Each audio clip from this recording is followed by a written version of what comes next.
What's up, everyone? This is the Ready for Launch podcast brought to you by the Compete Network, powered by Klue. And this is a show where we break down product launches, share our favorites, and explain why they work. I'm Andy McCotter-Bicknell, and I'm here with my co-hosts Tamara Graminsky and Jason Oakley. And the topic for today is best launch video. And I love a good video launch, probably because I'm lazy and that's a really easy medium for me to just like consume compared to like a landing page that I have to like read through. But one thing I've realized over the years is that it's very hard to nail a great video that just like captures the essence of a launch. Jason, I'm curious, like you have PMM files, you're watching videos and different like examples of great launch videos all the time. What would you say are like some trends or like just some like great best practices for keeping in mind if you want to put together a great launch video? Sure. Yeah. So I think it's funny because when I was thinking about what I liked about mine, I've got like a nice list. So there are 7 or 8 things here that I think make a really good launch video. So 1, keep it tight, right? Not an overly lengthy video, not a lot of fluff. 2, show how you solve a real problem that people can understand. So I think a lot of times like taking time to highlight the problem and in like a relatable way for your audience. Another is having clear messaging. So make sure that it's very clear what your product does, the problem you solve, the value you bring, things like that. If you can weave your positioning, like your competitive differentiation into there, awesome. Have great product animations, like show people what the product actually looks like. Summarize and have a very clear call to action too. I think a lot of times you want to make sure you end your video with a clear call to action. So those are 7 things. Nice. Yeah, just a few things to just rattle off the top of your head. I love that. You just had that ready to go. They're right in front of me. Yeah. What about you, Tamara? Does that resonate with you, or like what? Like, did you come up with any kind of like frameworks for your video that you picked? For mine, yeah. So I am the opposite of you, Andy, where actually video is like not my preferred medium. Like I love to write, I love to read. And so this was actually a bit of a challenging one for me. So I did come up with some criteria, but I'm gonna save it for my piece because it's all part of my pitch. And I've lost the last few episodes, so I need to make sure that like I'm keeping like my cards close to my chest on this one. Fair enough, because I've already like based off of like what Jason was saying, I'm like, oh, perfect, because I'm gonna use that right against you. Like this is fabulous. Okay. Exactly. Not this time. Yeah. Very, very strategic of you. All right. Well, let's dive right into it. Okay. Grayson, do you want to tell us who's going first for this one? Absolutely. So randomizer's been hit. Drum roll, please. Jason's going first. Jason. All right. I mean, we do know your framework already, so I think it's best you do go first. Yeah, I get to set the criteria. All right. Awesome. Cool. All right. So before I count you in, we can just watch it live. So do you want to link it to me, Jason? Oh, yeah. Sweet. Let's do it. 3, 2, 1. Awesome. All right. So the video and the launch that I'm talking about today is from Capsule, which is a AI-powered video editing platform product. And this launch in particular, they launched 3 new AI-powered audio features. So it's a bundled launch, and they brought together 3 new features all around improving the audio of your videos, all powered by AI. So why I like this launch, I kind of covered it off the top. So I don't have to give much explanation here. Tight little fluff. It's very tight as little fluff. It shows how it solves a real problem, has super clear messaging, includes competitive positioning, has awesome product animations, does a great job summarizing at the end, and has very clear, simple call to action, right? So I'll start with the length is 1 minute and 45. And so it turns out it's actually the shortest of the 3 you'll see today. But, a lot of people, when you think 1 minute 45, you might think that that's still kind of lengthy, especially when we're used to like commercials that are like 30 seconds or a minute. And so that said, though, it never feels long. And so especially for the fact it's covering 3 new features, everything is super tight. There's not a lot of droning on, and everything gets straight to the point. Next, it's a great example of a bundled launch. We talk about this pretty often. It's 3 features brought together because they all have a very like similar theme in common. And as you see in the video too, they all point out how 3 of these features work together to help you create better videos with better audio. It also does a really great job of teeing up a real relatable problem. And they do this in like a great, like the way they demo the problem is awesome. So it starts with, do your videos sound like this? Like that's the audio the video starts off with. And then it's followed by like, almost reminds me of like the infomercial video where there's this filter on and it shows you the bad way of someone trying to like put on a top on a Tupperware container or something. So it follows it by showing you like just a very real, and you can hear it, audio that has like background noise and it sounds really crappy.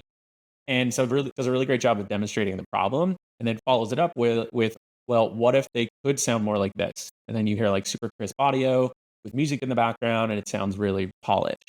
So right away you're like, okay, I understand it's going to take me from this to this. And then from then on, it's all about clear messaging around how their product does that.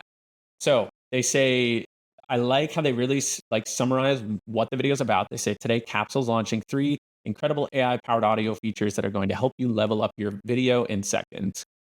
And then the video is structured in sections 1, 2, 3, each one covering one of these features. So I'll start with voice magic. That's the first one. And I love how they say they almost like give it a persona and say it's like having your own AI sound engineer. So it's definitely taking this small feature and making it seem much bigger. They also, bring things in that help demo the problem again. So they say part of it, he says, those little annoying breaths that you take in between phrases, and then it kind of goes to this real audible like sound in the video. So again, demonstrating the problem, and it says it'll remove those too. They also, this one in particular, and a shout out to Colin Majak, we were on another call the other day and he called this one out. It brings in clear competitive positioning. So they say 10 out of 10 people who tried it said voice magic sounded better than Descript's studio sound feature. So studio sound is like their main competitor's comparable feature here. And the really interesting point here is like, this is not a new feature. It's not like an innovative brand new thing in the market. So what they're doing is they're taking the opportunity to say it's better than anything else that's out there. So they're saying that 10 out of 10 people who tried this said the quality or the output was better than the main alternative everyone's probably looking at today. So it's not new, it's not like innovative, but it is the best, and they explain why. Then they move on to soundtrack. The thing I'll call out with this next feature and how they talk about it is, again, describing the problem very clearly. They say, we all know that video sounds better with music, but finding music takes forever and costs a lot of money. And then they go on to very clearly explain how soundtrack solves that. With the third one, auto mix, it doesn't really describe the problem, and I feel like there's a real problem there. There's a like clear way they could have described like how long it takes to mix audio and all of that.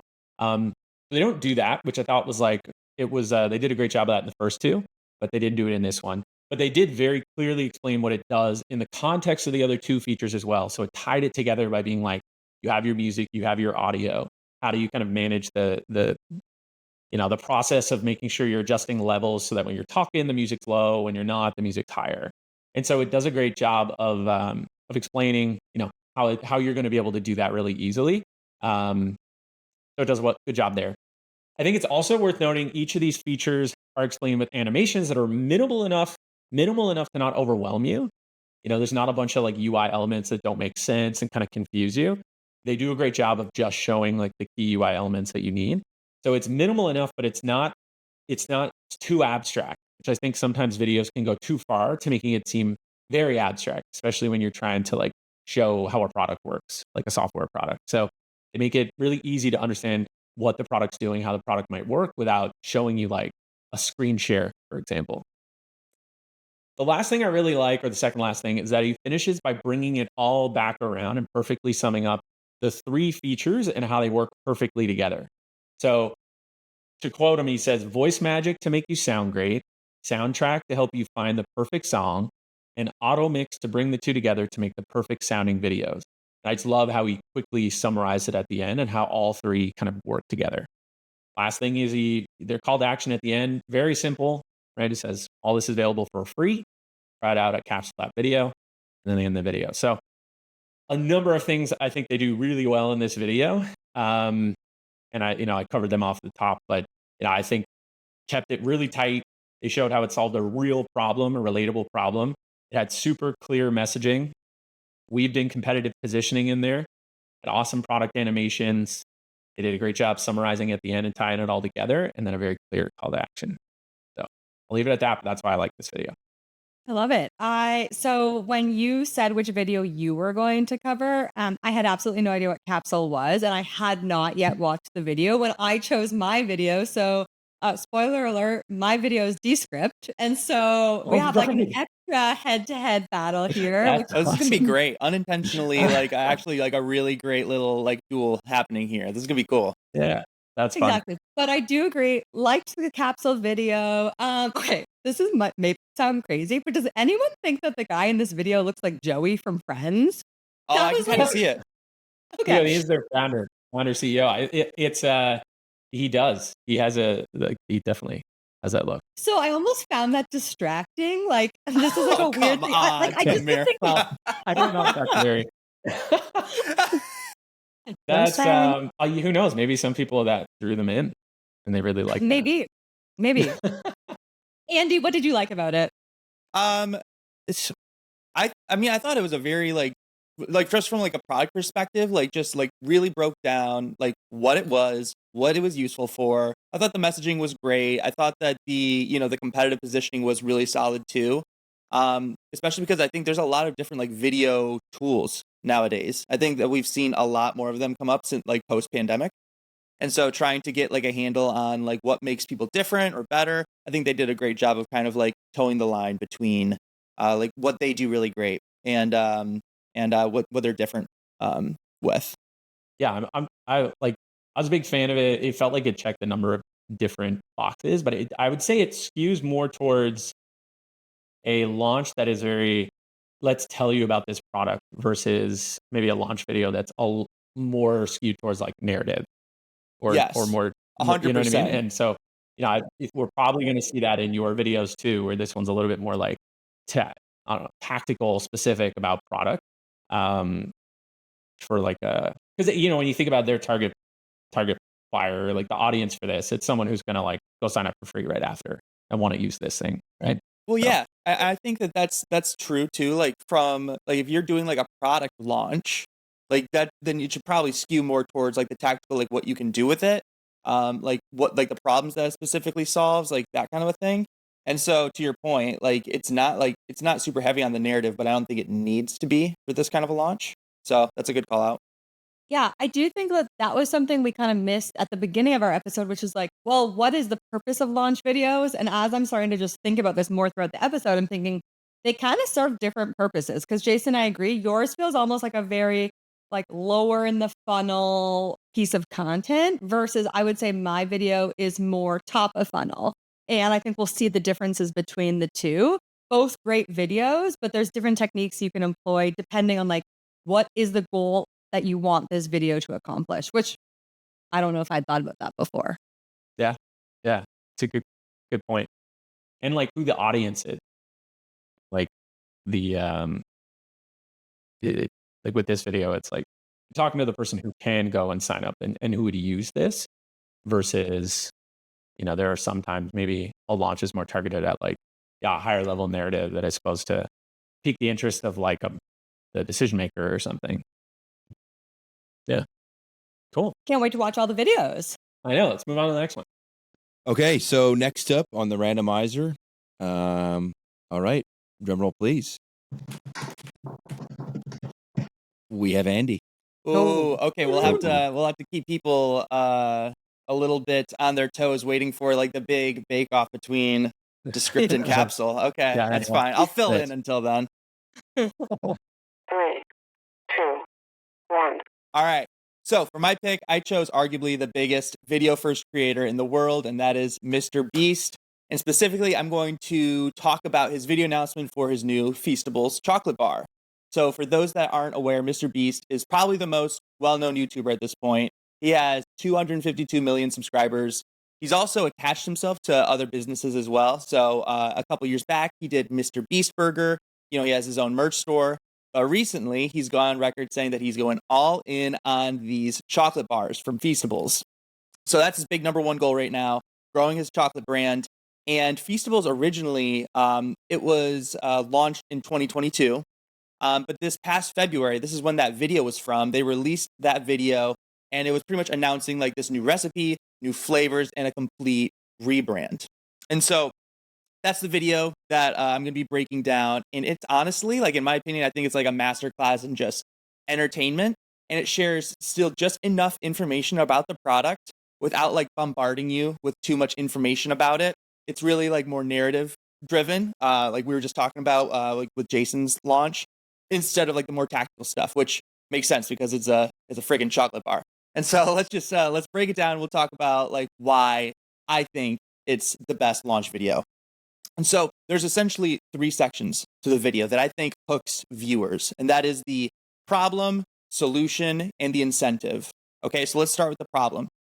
The first 60 seconds of that video are essentially dedicated to calling out the problem that Mr. Beast and the Feastables team are trying to solve. And it's actually hilarious, right? You know, the problem that they identified is that their chocolate bar is better than Hershey's, but just being better than Hershey's is not good enough. That's the problem that they're trying to solve. Is like, how can we be the best tasting chocolate in the entire world, not just better than Hershey's? Like, what makes us so special that we can be the best in the entire world, and how can we share that with other people?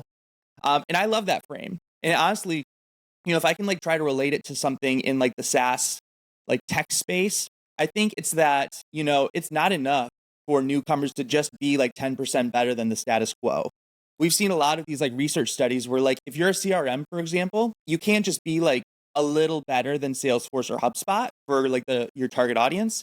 You need to be way better, like very noticeably better, in order to get people to trust you and to go through the process of switching or even considering like an evaluation. And so I love that that was the way that they were framing this whole kind of argument for Feastables. Okay, so that's the problem that they're addressing. Next is the solution. So this is the portion of the video. It's almost like an 80s montage. I really love this part because it showed him like traveling to different countries, touring chocolate factories, trying thousands of different formulas, and then finally presenting like what the entire video was made for, which was, you know, this new recipe that they dubbed the best tasting chocolate ever made. It was actually like a minute and a half into the video, like where they announced like the big launch. Everything leading up to it was kind of like in anticipation, which I thought was really cool. And then, you know, to like prove it even further, you know, that this is the best tasting chocolate in the world, they added that blind taste testers component where they each picked Feastables over other chocolate brands. And here's where I think like other people are going to probably call BS, because yeah, like they totally could have just like shown the testers that picked their bar. They didn't share any details around the study in terms of like number of participants, the statistical significance. But, you know, like, to be honest, I don't think that matters like at all. In my head, this was just like a box that they need to check in order to move the video's story along, right? It was all about the narrative. And it wasn't until I rewatched it a couple of times when like I had like my product marketing hat on and I was like, oh, like they could have just made that whole part up. But again, it was like when I first watched it and I was like a consumer, right? I wasn't thinking about that at all. It just more or less like added to the storytelling and moved the plot of the video along, which I think is the most important thing. And then finally, we get to the incentive portion of the video. And this is something that I think a lot of marketing today misses, which is like creating that sense of urgency and giving people a reason to take action. So for Mr. Beast, he's wondering like, okay, like how can I get people to go out and buy this chocolate as soon as possible? Because for a lot of people, this might not be on their grocery list every single week, right? Like I don't usually go out and buy just like plain chocolate bars. Like that's not like in our, like I don't keep that stuff stocked in my pantry. I don't know if either of you two do, but like that's just not super common for me. And so to entice the audience that regularly does, you know, buy chocolate, like maybe they buy Hershey's or something else, he kind of covers that in the beginning of the video. But then this sense of urgency almost like speaks to the people that don't normally buy chocolate, because you have like this next 30 days after the new bars are on sale where they're giving away $10,000 to a customer a day. All they have to do is like scan that Feastables barcode. So I think that like it's almost speaking to a couple of different audiences to like get them to take action, like give it a shot. And so I thought that was really cool too. So all in all, like, you know, that's the story of the video, of course, but you know, like the video itself is just like really, really well done. Once you start watching it, it's very hard to click away, you know, super engaging, which is what you would expect from one of the biggest YouTubers of all time. The video itself is sitting at 24 million views. And, you know, like it's entertaining. Even if you don't have a big budget, I think that anyone can still take a couple of things away from this video that Mr. Beast used to try to make something compelling for themselves in their own launch videos. So like if any B2B SaaS company is out there now wondering like, hey, how can I make a really great video? I think that you can pull like the personality into your video like this one did. It like really helps kind of showcase who you are and like who your brand is and like what you stand for. I think the story, adding in that kind of like narrative element, can help make your video very memorable. It also is a great way to like showcase the enemy that you're up against. And it also like it gives you a great like way to incentivize people to take action now, like in the same way. So like this is all just very good marketing at the end of the day that anyone can adopt into their own videos as well. You don't have to just be like a chocolate or like a B2C kind of company to implement these things. And so that's my video. Yeah, I love that video. Like I remember seeing that for the first time and I was like, that's a great, like there's so many things that as a like B2B marketer, because that's obviously very like B2C. There are so many things that made that possible because of everything that Mr. Beast has done with his brand and like his whole media company essentially that he's built. But there are so many things that I think B2B companies can learn from that. One, from like a production perspective and the storytelling, but also just like there's some great differentiation bits in there too, right? And it's just like very yeah. I know sometimes this idea of B2B can learn from B2C is thrown out a lot to the point where B2B people are like kind of overhearing that. But I think this is a great video that like everyone can learn something from, right? Like one thing that stuck out to me that I really liked was I can't remember the name of what it's called, this like concept, but it's like bringing psychology into marketing. And it's this idea of when you show people how much effort went into making something, it makes it seem more valuable. And so that montage you talked about, Andy, of him like going all over the world and doing all these things, it's like one, it's just kind of fun storytelling that he usually does, but it also like shows how much effort went into creating the chocolate bar. And so that people like believe it that much more, that that it must be that much better, right? So I like that part for sure. Totally. It's almost like last episode we talked about the Justin Welsh launch and how he kind of used that same technique, Jason, to say, well, I want to walk you through everything that's going into it so that you understand. So love that. I had never seen this video before the two of you had sent it my way. I know who Mr. Beast is, obviously, but haven't watched a lot of his content.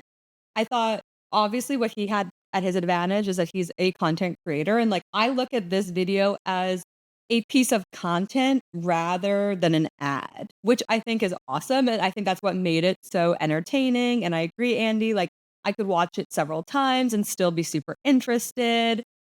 But also it is an ad, right? And I do think that, again, going back to the B2B space, people want to consume content and they want to consume entertaining content.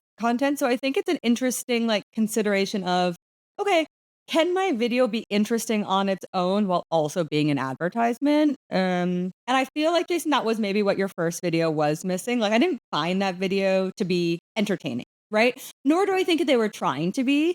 Not that I want to shoot them down, but I think when you see my example that it's maybe a hybrid of the two. Um but I love that. And so it's like if I was a B2B product marketer thinking about what I could learn from Andy, your example, I would think, what kind of content does my audience want to consume via video? And how do I create that content in a way that showcases my product, but is also equally entertaining? Increase that share factor. Yeah. It'd be interesting if like I think that Mr. Beast has an audience, right? Like a very clear audience, and it's like the younger generation. I feel like there would have been an opportunity there to paint Hershey. Now I know he's saying it's not just Hershey, we're like better than all chocolate bars, but it would have been interesting if he painted this sort of like we're the younger generation's chocolate, like Cadbury and Hershey are for your parents, like this. Yeah. It'd be interesting to see if that even had made it across the table in terms of what they could include. Yeah, that was my favorite line of the whole video is like, this made bankrupt Hershey. Yeah. That was funny. Loved it. Yeah. Cool. Very good, Andy. Thank you. Thank you. All right. Should we get on to my video? Let's do it. 3, 2, 1. Okay. So, as I admitted at the beginning of the episode, product launch videos are not my area of expertise. I think I've actually only created one in all of my years as a PMM. So honestly, initially, I struggled to even think about how I would determine if something was a good launch video or not. So I have to admit that I did call in for reinforcements from the robot. I went to ChatGPT and I asked them, what are the main factors that determine the quality of a product launch video? And the robots told me that it's clarity. So it clearly communicates what the product does, its key features, and how it solves the target audience's pain points. Number two, engagement. It captures the audience's attention and uses storytelling techniques. And three, demonstration. It shows the product in action. So, with that criteria in mind, I immediately thought of a video that I'd actually seen a couple years ago. It was from a company called Descript or Descript. So, it came out in 2020. And I think it's still super relevant and had no idea that it was going to be called out in Jason's example. So, this makes it extra fun. But for those that don't know, Descript is a video editor and they kind of pride themselves on being dead simple to use. And what's important to know is that when it first came out, the functionality seemed almost too good to be true. And so the launch video was actually a key component in kind of helping them make their claims believable. Because if you were going to just read it on a landing page, you'd probably just say, like, that's crazy, they're over exaggerating. So I want to break down the video into those three different criteria. The first one was clarity. So what I love is that the video starts by showcasing a variety of different use cases. So everything from recording a podcast to starting a YouTube channel to recording a work presentation. So it's super diverse. It could be used by a ton of different people, but then they narrow in on one clear, specific pain point that all of those people share, which is editing is hard. And they like name the pain points. Everyone's like nodding their head. Yes, I totally agree. It is hard. And then the rest of the video proceeds to show how Descript makes that problem easy. And it highlights the key features along the way, but it really is driven by a story perspective. And I think they structured the story really well too to help with clarity because it follows the journey that someone would take from actually creating a video all the way to editing it and then publishing it. So it's kind of a natural progression. Your mind has an easy time following along. And I think they did a pretty clever job of like identifying who their real ICP is. For me, I'm interpreting it to be kind of the everyday video editor. They're not trying to speak to like a super technical editor. They're trying to speak to someone who maybe doesn't even know all of the terms, right? And so it's just clear and dead simple to understand. Second one is engagement. I think this video is just like fun all the way around, like capitalized fun. The colors are awesome. The set is amazing. The people and cast of characters are super entertaining. It felt like a consumer ad to me and not a B2B ad. And so we watched it right at the end. There's this like really funny sequence about like how do you say the company's name, which if you work in B2B tech, you know that this like happens every single time. It's like, how do you say that company? And so they're like already poking fun at themselves. I rewatched it, I think 10 times this week, and I'm still not bored of it. And fun little fact. So they cast an actress in this video whose name is KK. She was the one with the little stuffies. And so apparently she was dating a guy who was in the band 5 Seconds to Summer. And the comment section on this YouTube video is bumping. There's over, no, it is. There's over 510 comments, which I think is pretty good for this like no name company that's come out of nowhere. And here's some of the comments. I have to read them. Came here to watch KK and I'm leaving wanting to download the app. As a marketer, this video makes my heart sing. As a former podcaster, I feel like this could get me back to work. Bravo, Descript. This one equally good. Me? This is groundbreaking. People in the comments? I'm here because of KK. WTF is that? And why didn't this video blow your mind? So it's like, I think it's pretty impressive that a product launch video can get this kind of engagement. I'm not the only person who thought this was fun. But the third part, and I think probably most important for this type of a product, is demonstration. So as I mentioned, the initial like product functionality is almost too good to be real. And so if I had just read about it, I wouldn't believe that it does what it does. And so this this video had a very difficult job of like making this feel actually tangible and something that happens. And so they take the different product features and they actually bring it to life in different ways for each of the cast of characters. And so it says it takes your audio and it turns it into text. And then they show how you can just delete the text and automatically edit the video. And they show that in real time. Or then the inverse is true with the example when she has the stuffy, where it says you can take text and turn it back to audio. And so she had made an error in identifying what the little stuffy was, and then they correct it and the video seems seamless, right? I think it also tapped into that struggle that everyone has. And so at the beginning of the video, they're talking about how this is relevant for everyone. And everyone has struggled with this idea of like saying too many ums, too many ahs. And then again, like magic, it's gone. And I think everyone watching that is like, yes, I need that. Right. And so I really do believe that with Descript, seeing really is believing. And they nailed this without it feeling overly featurey. Like it was still entertaining and delivered through story. And what I think is really clever about this video, just to sum this up, is that it's a video about creating a video. And so they actually have an extra difficult challenge to do. And so I think by creating this beautiful, well edited video, they're kind of speaking in the love language of their ICP, right? And this is summarized by one of the other quotes from the comments section, which I encourage you all to go read after. And this person says it better than I could. They said, "Dear editor of this video, you did such a good job," all caps. "From one editor to another, this was just beautiful. Hope you know this and know how stinking talented you are." That was a great video. I remember that coming out a few years back, and it actually convinced me to start using Descript. So, yeah, very, very compelling for sure. That video's will put it on the map for me too. I think that as far as like demonstrating it, and your point about like it's too good to be true, the whole like delete text and it deletes audio and like add text and adds audio was like it was very, very I think it's it was a great job of demonstrating something that's kind of hard to understand, right? And the thing that I like about I touched on this on my video too, but it's like I'm sure there's more that goes into doing that, right? And it might not be like the actual UI that they show, but they show enough so that you're like, okay, it's pretty much this simple. And I think that a lot of times when you're in a video or if you're creating like any type of demo, it's like you don't need to show everything. You just need to show enough so that they understand like how it works. Which I thought they did a really solid job. It's also just funny. It's a very funny video. right? Yeah. I think that's one thing that so many companies like that's such like a layup. Just like be funny. Like I feel like if you can be funny, you can be so memorable. I agree with you, Jason, 100%. Yeah. And some companies try it and it comes across not as well. Cringe. But yeah. I think that like more cringe, but I think they did a really good like the one scene that pops out to me is when that happens and then it goes to this woman who's in like the space green screen background and like that to me it was like that's a pretty funny moment in the video. I thought they crushed it.